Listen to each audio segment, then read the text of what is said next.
আপনারা জানেন জুলাই গণঅভ্যুত্থানে এক রক্তক্ষয়ী গণ আন্দোলনের মাধ্যমে বাংলাদেশ দীর্ঘ ফ্যাসিবাদী শাসন থেকে শোষণ থেকে মুক্তি পেয়েছে। যেই তারুণ্যের নেতৃত্বে এই গণঅভ্যুত্থান, যেই তারুণ্যের আত্মত্যাগে এই মুক্তি, সেই তারুণ্যের শক্তিকে পুনরায় জাগ্রত করার জন্য, পুনরায় উত্থাপন করার জন্যই এই তারুণ্যের উৎসব 2025-এর আয়োজন।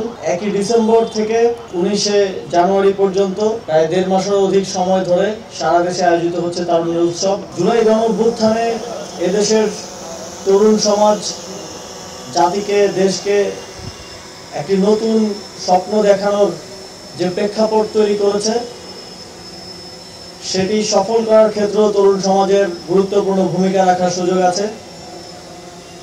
আগামীর বাংলাদেশ বিনির্মাণে, যে স্বপ্নের বাংলাদেশ আমরা বিনির্মাণ করতে চাই, সেই পথে তরুণ সমাজের একটি বড় ভূমিকা রাখার সুযোগ রয়েছে। আমি বিশ্বাস করি জুলাই গণঅভ্যুত্থানে তরুণরা যেভাবে আত্মত্যাগ করেছে দেশের জন্য,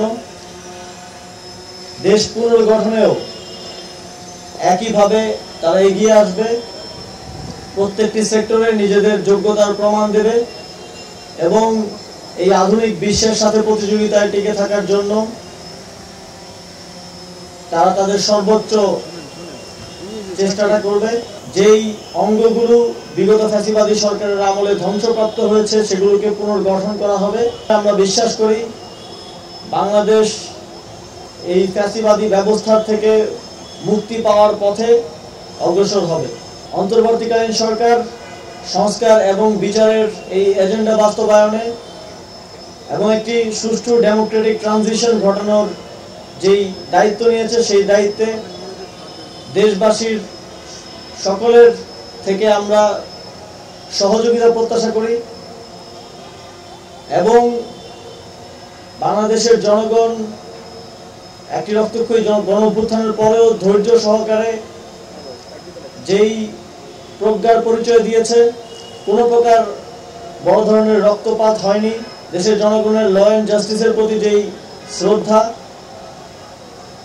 দেখিয়েছে, সেখান থেকে আমরা আশ্বস্ত হতে পারি, আমরা ভরসা পাই যে দেশের জনগণ দেশ পুনর্গঠনেও ধৈর্য এবং তাদের অংশগ্রহণের মাধ্যমে এই গণঅভ্যুত্থানের যেই ফসল দেশের মানুষ পেতে চায় তা বাস্তবায়নে সহযোগিতা করবে।